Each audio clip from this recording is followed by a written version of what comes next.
Jen Miller and I played the role of Lani dito sa Wish Pa Lang.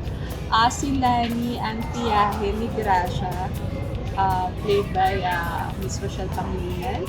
Sobrang bad ng character ko dito.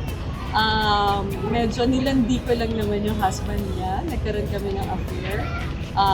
Pero alam kong hanggang dun lang. Hindi seryoso. Kumbaga laro-laro. Kaya sana wag niyo pong kagalitan kung yung character ko.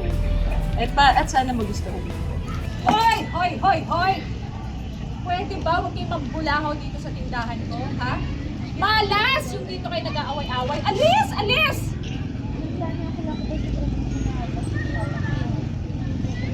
Ako para dito tumigil naman ako. Kasama ng mga kamag-anak natin walang narating sa buhay. Ano kung hindi na dito na lang ako magtitinda na lang ako ng puno. Realization, walang mabuting nagagawa ang cheating sa isang asawa. Kumbaga, pag nag-asawa ka, stay loyal, yung mahalin ng asawa mo. Merong mga misunderstanding, pero work on it together. Walang bibitaw, walang magpapadala sa tukso, at lahat nalalampasan basta nagkakaintindihan at nagmamahal.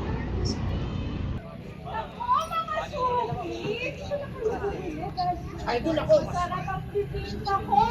Dahil ako mismo yung nag-feeling ng malaglit ko. Ay! Nako! Mas fresh pa sa akin yung view ko. Kaya hindi ka na may O, teka muna. Wala naman kayo pera. Ito, pa ito.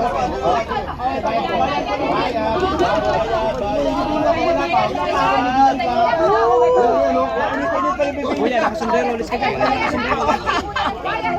yan. May natitira pa isa. Ayan, ayan, ayan. O, sa'yo natin. Salamat, maraming salamat. Nakakapagsalamat ng maaga. Eh, asa naman na yung bibigay mo sa akin? Alam mo, Celso. Ha? Pasok ko muna. Dito pumasok ako muna dito. Aayusin ko na. Alam mo, pinagtabi na kita.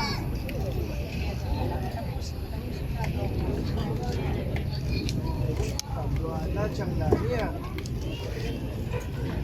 Alam mo, nakakalaman ka. Kasi si Gracia lang naman ang pamangkin ko. Now, pwede mo akong tawagin.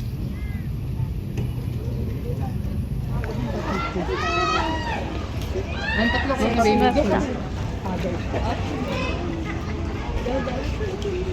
Yon, sama na. Basta po muna ah. Basta muna yan.